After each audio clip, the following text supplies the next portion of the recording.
Hi friends, అందరు ఎలా ఉన్నారు? అందరు బాగున్నారా? ఇవాళ వీడియో వచ్చేసి మీకైతే వ్లాగ్స్ అయితే చాలా అంటే చాలా లేట్ అవుతున్నాయి గైస్, ఏమనుకోవద్దు. బట్ ఇక్కడ నుంచి డైలీ 2 వ్లాగ్స్ అయితే పెట్టడానికి అయితే నేనైతే మీ ముందుకైతే వచ్చా గైస్. అవి మీరు లైక్ చేసి సపోర్ట్ చేస్తారని కోరుకుంటూ, ఇది వచ్చేసి ఈ రోజు నుంచి ఫస్ట్ వ్లాగ్ వచ్చేసి ఇది మీకోసం. నేను సెకండ్ వ్లాగ్ అనేది కూడా వస్తుంది, ఈరోజు ఈవినింగ్ కూడా వస్తుంది. ఈవినింగ్ 5 కానీ 5:30 కానీ ఒక టైం ఫిక్స్ చేస్తా ఈ రోజు నుంచి, ఓకేనా? మీరు ప్రతిరోజు మన బ్లాగ్ అయితే వస్తుంది గైస్. ఇప్పుడైతే మీకైతే ఒక చిన్న నేనైతే స్టార్ట్ చేసిన మొక్కల గురించి అయితే చెప్తా గైస్. మీకైతే చూడండి, ఇవి మామూలుగా అయితే వీటిని అయితే పొలాలలో పెంచుతారు కదా ఎక్కువగా.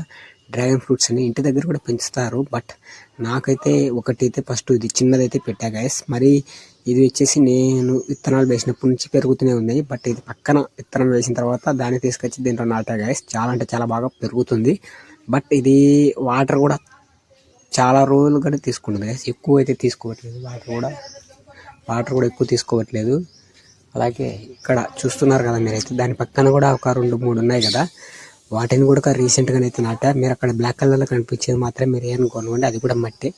బట్ అది కాస్త ఆకులన్నీ ఎండిపోయిన తర్వాత అలా వస్తుంది గైస్. అది ఒక ఎరువులాగా.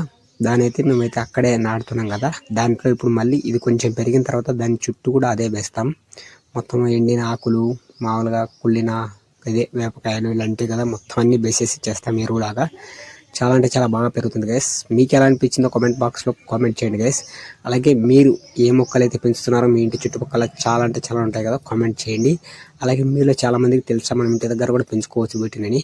కాకపోతే కోతులకు కాస్త జాగ్రత్తగా ఉండాలి గైస్. కోతులు అనేది కాయలు కాచిన తర్వాత కాపలా చూసుకోకపోతే సింపుల్గా తీసేసి వెళ్ళిపోతాయి. అలాగే మా ఇంటి దగ్గర ఇంకొక చెట్టు కూడా ఉంది గైస్. మేమైతే చాలా అంటే చాలా పెంచుతాం. బట్ మీకైతే నిమ్మ చెట్టు గురించి కూడా ఒక వీడియో చేస్తానని చెప్పా కదా, చేయలే కదా. మాకైతే ఒక పెద్ద నిమ్మ చెట్టు అయితే కూడా ఉంది గైస్. దాన్ని కూడా నెక్స్ట్ వ్లాగ్లో మీ ముందుకైతే తప్పకుండా తీసుకొస్తా గైస్. అందరికీ లైక్